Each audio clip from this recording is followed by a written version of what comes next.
اکیلے شخص نے امریکہ جیسی سپر پاور کو دن میں ہی تارے دکھا دیے۔ اس نے 2013 میں امریکہ کے 10 لاکھ سے زائد ٹاپ سیکرٹ ڈاکومنٹس چرا کر ان کو دنیا کے سامنے کھول کے رکھ دیا، اور تب سے لے کر پچھلے 11 سالوں سے یہ امریکہ کا موسٹ وانٹڈ کرمنل ہے۔ لیکن امریکن گورنمنٹ کا اتنا زیادہ نقصان کرنے کے باوجود آج دنیا میں اس کو ہیرو کی نظر سے دیکھا جاتا ہے۔ آخر دنیا کی ٹاپ سیکرٹ ایجنسی کے ڈاکومنٹس اس نے کیسے چرائے، ان کو کیوں لیک کیا، اور اس سب کے باوجود بھی یہ امریکہ کی گرفت سے کیسے بچا ہوا ہے؟ حیدر ولاگز میں ایک بار پھر سے خوش آمدید ناظرین۔ 6 جون 2013 کی صبح کا سورج جو امریکن گورنمنٹ پر بہت بڑی مصیبت لے کر آیا۔ ہوتا یوں ہے کہ دی گارڈین اور دی واشنگٹن پوسٹ پر خبروں کی ایک سیریز پبلش ہوتی ہے، جس میں NSA یعنی نیشنل سیکیورٹی ایجنسی کے ٹاپ سیکرٹ ڈاکومنٹس کا کچا چٹا موجود تھا۔ ان ڈاکومنٹس نے نہ صرف امریکنز بلکہ پوری دنیا کے موبائل یوزرز کو حیرت میں مبتلا کر دیا، جب ان کو یہ معلوم پڑا کہ امریکن گورنمنٹ چپکے سے ہر موبائل یوزر پر نظر رکھ رہی ہے۔ ان ڈاکومنٹس میں NSA کے سیکرٹ پروگرام کو ایکسپوز کیا گیا تھا، ایک ایسا سیکرٹ پروگرام جو US گورنمنٹ کو گوگل، ایپل اور فیس بک جیسی کمپنیز کے ذریعے پیچھے کے رستے سے کسی بھی یوزر کے پرائیویٹ ڈیٹا تک رسائی دیتا ہے۔ اس کے علاوہ ان کے پاس ایک سیکرٹ کورٹ آرڈر ہے جس کے ذریعے وہ کروڑوں ورائزن کسٹمر کا ڈاٹا بھی ایکسیس کر سکتے ہیں۔ ورائزن امریکہ میں موبائل آپریٹر ہے، جیسے انڈیا پاکستان میں ایئرٹیل اور یوفون۔ اس کے بعد لیک کیے گئے ڈاکومنٹس میں پریزیڈنٹ اوباما کی طرف سے لکھا گیا 18 صفحوں کا ایک میمو بھی موجود تھا، جس میں اوباما انٹیلیجنس آفیشل سے بیرون ملک ٹارگٹس کی لسٹ مانگ رہے ہیں جن پر سائبر اٹیک کرنا ہے۔ اور یہ تو صرف لیک ڈاکومنٹس کی شروعات تھی۔ نیشنل سیکیورٹی ایجنسی نے ہانگ کانگ اور چائنا کی ملٹری کے کمپیوٹرز ہیک کیے، انجیلا مارکل کا فون ٹیپ کیا جو اس وقت جرمنی کی چانسلر تھی۔ British Government Communication Headquarter GCHQ اپنے شہریوں پر نظر رکھنے کے لیے ایک پروگرام چلا رہے تھے، اور لیک ڈاکومنٹس میں NSA اور GCHQ کی بات چیت سامنے آئی، جس میں دونوں ادارے طریقے ڈھونڈ رہے تھے کہ کیسے لوگوں کو دھوکہ دیا جائے، پروپیگنڈا کیا جائے، اور سوشل میڈیا کے ذریعے کیسے لوگوں پر اپنا اثر و رسوخ رکھا جائے۔ شروعات میں تو کسی کو بھی معلوم نہیں تھا کہ یہ ڈاکومنٹس کس نے لیک کیے اور کیا یہ واقعی سچے بھی ہیں یا نہیں، کیونکہ نیوز ایجنسیز اپنی خبر کا سورس بتانے کی پابند نہیں ہوتی۔ لیکن اس کے ٹھیک 3 دن کے بعد ایک شخص سامنے آتا ہے جو ان ٹاپ سیکرٹ ڈاکومنٹس کو لیک کرنے کی ذمہ داری لیتا ہے۔ 29 سال کا ایڈورڈ سنوڈن، جو کہ ایک ہائی اسکول ڈراپ آؤٹ تھا۔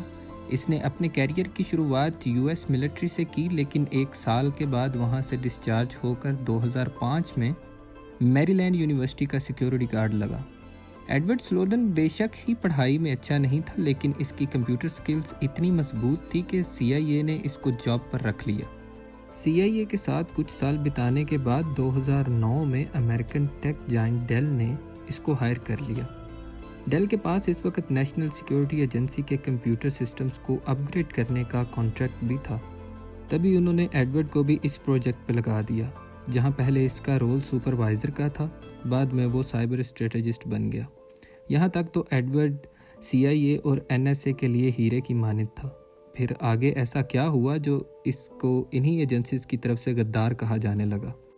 اصل میں ایڈورڈ کا سائبر اسٹریٹجسٹ سے غدار بننے کے پیچھے ایک واقعہ ہوا تھا۔ NSA کے کمپیوٹرز آپریٹ کرنے کے دوران ایڈورڈ کو معلوم پڑا کہ نیشنل سیکیورٹی ایجنسی کے پاس کسی بھی موبائل یوزرز کا پرسنل ڈیٹا ایکسیس کرنے کے پاور موجود ہے۔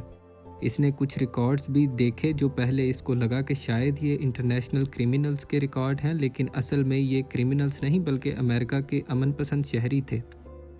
اسی دوران امریکہ کی کانگریس میں انٹیلیجنس کے مدعے پر ایک بحث چل رہی تھی۔ رون وائڈن، جو کہ ایک امریکن پولیٹیشین ہیں، انہوں نے بری کانگریس میں نیشنل سیکیورٹی ایجنسی کے ڈائریکٹر جیمز کلیپر سے ایک سوال کیا کہ آپ کی ایجنسی امریکنز کا ڈیٹا اکٹھا کرتی ہے یا نہیں۔ کانگریس کا یہ سیشن نیشنل ٹیلی ویژن پر بھی براڈ کاسٹ ہوا۔ جیمز کلیپر نے کروڑوں لوگوں کے سامنے بولا کہ نہیں، ہمارا کام صرف فورن انٹیلیجنس ہے۔ ایڈورڈ سنوڈن نے اس وقت ٹیلی ویژن پہ اپنے ڈائریکٹر کو صاف صاف جھوٹ بولتا دیکھ کر حیرت میں پڑ گیا۔ اس کو اتنا غصہ آیا کہ 3 دنوں کے بعد اس نے ڈیل کی جاب کو چھوڑ دیا، جہاں سے وہ سالانہ $2 لاکھ کما رہا تھا۔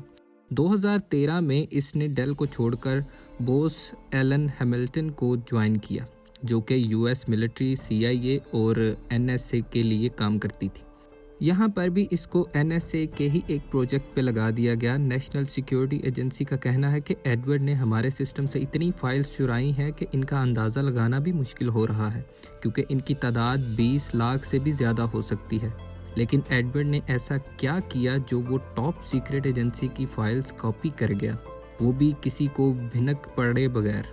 حیرانی کی بات یہ ہے کہ اس کام کے لیے اس نے کسی پیچیدہ ہیکنگ ٹول کا استعمال نہیں کیا، بلکہ یہ سارا کام ایک چھوٹی USB ڈرائیو سے کیا گیا۔ اور آخر کیسے؟ کیونکہ نارمل آفس میں ہی ڈیٹا چوری ہو جانے کے ڈر سے خاص طور پر USB ڈرائیوز پر پابندی ہوتی ہے۔ دوسرا یہ کہ کسی بھی کمپنی کے سسٹم میں جہاں کانفیڈینشیل ڈاٹا ہوتا ہے وہاں ہر امپلائی کے پاس ڈیٹا ایکسیس کرنے کی اتھارٹی نہیں ہوتی۔ یہ تو پھر بھی نیشنل سیکیورٹی ایجنسی کے کمپیوٹرز تھے جن کی سیکیورٹی کا کوئی توڑ نہیں ہوتا۔ ایڈورڈ نے یہ کام کرنے سے پہلے اپنے بھاگنے کا پلان بنایا اور اپنی لوکیشن کا فائدہ اٹھایا، کیونکہ وہ بوس ایلن ہیملٹن کی طرف سے NSA کے پروجیکٹ کے لیے ہائر کیا گیا تھا۔ اسی وجہ سے اس کو ہوائی میں NSA کے میری لینڈ ہیڈ کوارٹر سے 5000 کلومیٹر دور رکھا گیا تھا۔ ہوائی میری لینڈ سے 6 گھنٹے پیچھے ہے، جس کا مطلب کہ جب ایڈورڈ اپنے ہوائی آفس میں کام کرتا اس وقت تک NSA کے ہیڈ کوارٹر میں سب چلے جاتے تھے۔ دوسرا فائدہ یہ تھا کہ اس کو NSA ہیڈ کوارٹر کے سرور تھن کلائنٹ سسٹم کے ذریعے رسائی حاصل تھی، جو کہ اصل میں آؤٹ ڈیٹ تھا۔ تیسرا فائدہ یہ کہ ایڈورڈ خود وہاں سسٹم ایڈمنسٹریٹر تھا، یعنی اس کی پروفائل کی ہائی سیکیورٹی کلیئرنس تھی، جس سے اس کے پاس زیادہ رائٹس تھے، یعنی وہ بنا نظروں میں آئے کسی بھی سسٹم سے ڈیٹا کاپی کر سکتا تھا۔ بس اسی چیز کا فائدہ ایڈورڈ سنوڈن نے اٹھایا اور بنا نوٹس ہوئے 5000 میل دور سے ہی 20 لاکھ سے زائد فائلز کاپی کر لیں۔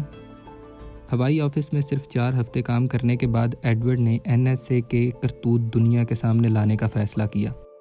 اس نے تمام ڈاکومنٹس USB ڈرائیو میں کاپی کیے۔ بڑی چالاکی سے وہ ڈرائیو سیکیورٹی گارڈ سے چھپا کر باہر نکلا اور بیماری کا بہانہ بنا کر چھٹی کر لی۔